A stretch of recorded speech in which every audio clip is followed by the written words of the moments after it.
प्रिय भक्तों, आज आपको 16 सोमवार की पावन व्रत कथा सुनाते हैं। एक बार श्री महादेव जी पार्वती जी के साथ भ्रमण करते हुए मृत्यु लोक में अमरावती नगर में आए। वहां के राजा ने एक शिव जी का मंदिर बनवाया था। शंकर जी वहीं ठहर गए। एक दिन पार्वती जी शिव जी से बोली, नाथ आइए आज चौसर खेलें।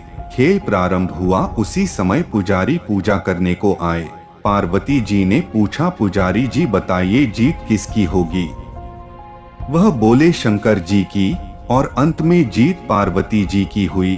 पार्वती जी ने मिथ्या भाषण के कारण पुजारी जी को कोढ़ी होने का श्राप दे दिया। पुजारी जी कोढ़ी हो गए। कुछ काल बाद अप्सराएं पूजन के लिए आई और पुजारी से कोढ़ी होने का कारण पूछा। पुजारी जी ने सब बातें बतला दी। अप्सराएं बोली, पुजारी जी तुम 16 सोमवार का व्रत करो, महादेव जी तुम्हारा कष्ट दूर करेंगे। पुजारी जी ने उत्सुकता से व्रत की विधि पूछी। अप्सरा बोली, सोमवार को व्रत करें। संध्या उपासना उपरांत आधा सेर गेहूं के आटे का चूरमा बनाएं तथा मिट्टी की 3 मूर्ति बनाएं। घी धूप दीप नैवेद्य बेल पत्र से पूजन करें। बाद में चूरमा भगवान शंकर को अर्पित कर प्रसाद ले। इस विधि से 16 सोमवार व्रत कर 17वें सोमवार को 5 सेर गेहूं की बाटी का चूरमा बनाकर भोग लगाकर बांट दे। फिर सकुटम प्रसाद ग्रहण करें।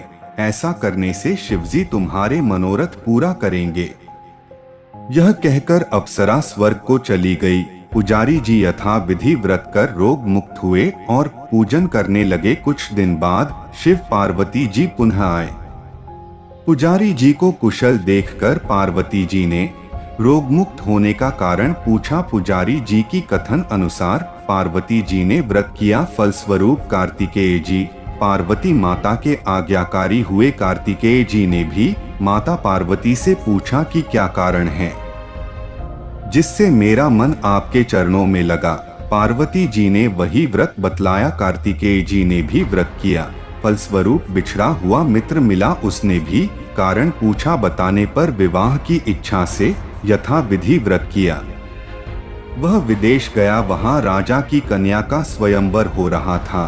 राजा का प्रण था कि हथनी जिसको माला पहन आएगी उसी के साथ पुत्री का विवाह होगा। वह ब्राह्मण भी स्वयंवर की इच्छा से एक और जा बैठा। हथिनी ने माला इसी ब्राह्मण कुमार को पहनाते धूमधाम से विवाह हुआ। तत्पश्चात दोनों सुख से रहने लगे। एक दिन राजकन्या ने पूछा, ना आपने कौन सा पुण्य किया जिससे राजकुमारों को छोड़ हथिनी ने आपका वर्णन किया? ब्राह्मण ने 16 सोमवार का व्रत सह विधि बताया। राजकन्या ने पुत्र प्राप्ति के लिए व्रत किया और सर्वगुण संपन्न पुत्र प्राप्त किया। बड़े होने पर पुत्र ने पूछा, माताजी किस पुण्य से मेरी प्राप्ति आपको हुई? राजकन्या ने सब विधि 16 सोमवार का व्रत बताया। पुत्र राज्य की कामना से व्रत करने लगा। उसी समय राजा के दूतों ने आकर उसे राजकन्या के लिए वरण किया। आनंद से विवाह संपन्न हुआ। राजा के व्यस्त होने पर ब्राह्मण कुमार को गद्दी मिली। फिर भी वह इस व्रत को करता रहा। एक दिन अपनी पत्नी को पूजा सामग्री शिवालय में ले जाने को कहा, परंतु उसने वासियों द्वारा भिजवा दी। जब राजा ने पूजन समाप्त किया तो आकाशवाणी हुई, इस पत्नी को निकाल दे, नहीं तो तेरा सत्यानाश कर देगी। प्रभु की आज्ञा मान उसने रानी को निकाल दिया। रानी भाग्य को कोसते हुए नगर में बुढ़िया के पास आई। दिन देखकर बुढ़िया ने इसके सिर पर सूत की पोटली रख बाजार भेजा। रास्ते में आंधी आई, पोटली उड़ गई। बुढ़िया ने फटका कर भगा दिया। वहां से तेली के यहाँ पहुंची तो सब बर्तन चटक गए। तेली ने भी निकाल दिया। पानी पीने नदी पहुंची तो नदी सूख गई। सरोवर पहुंची तो हाथ का स्पर्श होते ही जल में कीड़े पड़ गए। उसी जल को पीकर आराम करने के लिए जिस पेड़ के नीचे जाती वह सूख जाता। और वन और सरोवर की यह दशा देखकर ग्वाल इसे मंदिर के गोसाई के पास लेकर उसे देखकर गोसाई जी समझ गए कि यह कुलीन अबला आपत्ति की मारी हुई है। धैर्य बांधते हुए बोले, बेटी तू मेरे यहाँ रह, किसी बात की चिंता मत कर, रानी आश्रम में रहने लगी, परंतु जिस वस्तु पर इसका हाथ लगे उसी में कीड़े पड़ जाए। दुखी हो गोसाई जी ने पूछा, बेटी किस देव के अपराध से तेरी यह दशा हुई?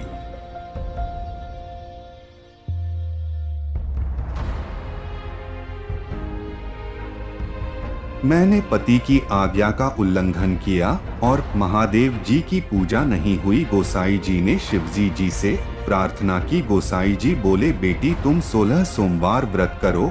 रानी ने सविधि व्रत पूरा किया। व्रत के प्रभाव से राजा को रानी की याद आई और दूतों को उसकी खोज करने भेजा। आश्रम में रानी को देखकर दूतों ने राजा को रानी का पता बताया। राजा ने जाकर गोसाई जी से कहा, महाराज यह मेरी पत्नी है। शिवजी के रुष्ट होने से मैंने इसका परित्याग किया था। शिव जी की कृपा से मैं इसे लेने आया हूँ। कृपया इसे जाने की आज्ञा दें। गोसाई जी ने आज्ञा दे दी। राजा रानी नगर में आए। नगर वासियों ने नगर सजाया, बाजे बजने लगे, मंगलाचार हुआ। शिव जी की कृपा से प्रतिवर्ष 16 सोमवार का व्रत कर रानी के साथ रहने लगे। इसी प्रकार जो मनुष्य भक्ति सहित और विधि पूर्वक 16 सोमवार व्रत को करता है और कथा सुनता है, उसकी सभी मनोकामनाएं पूर्ण होती हैं और अंत में वह शिवलोक को प्राप्त होता है। 16 सोमवार व्रत के लाभ। 16 सोमवार व्रत करने से हर संकट दूर होते हैं। 16 सोमवार व्रत करने से सब मनोकामना पूर्ण होती है। इस व्रत को करने से शिवजी जी बहुत प्रसन्न होते हैं। यह व्रत करने से विवाह में आ रही सब बाधा दूर होती है। 16 सोमवार व्रत करने से कन्या को मनचाहे वर की प्राप्ति होती है। 16 सोमवार व्रत का व्रत मनचाहा जीवन साथी पाने के लिए किया जाता है। 16 सोमवार व्रत उद्यापन विधि। उद्यापन 16 सोमवार पूरे होने पर 17वें सोमवार को किया जाता है। किसी भी सोमवार को व्रत का उद्यापन करना चाहिए। उद्यापन के लिए सुबह जल्दी उठकर स्नान करें और चारों तरफ द्वारों का मंडप लगाएं। अब वेदी बनाकर देवताओं का आह्वान करें और कलश की स्थापना करें। शिवजी जी प्रतिमा स्थापित करें। शिवजी जी के सामने पुष्प, धूप, नैवेद्य, फल, दक्षिणा अर्पित करें। शिवजी जी को पंच अमृत से अभिषेक करें। पूजा करने के बाद ब्राह्मण को भोजन करवाएं और पूजा का सब सामान उन्हें दे। शंकर भगवान इतने भोले हैं कि वो एक लोटे जल से भी प्रसन्न हो जाते हैं। सुबह स्नान करने के बाद किसी शिव मंदिर में जाकर शिवलिंग पर जल अर्पित करने से शिव की कृपा मिलती है। शिवलिंग पर केसर अर्पित करने से व्यक्ति को सुख शांति मिलती है।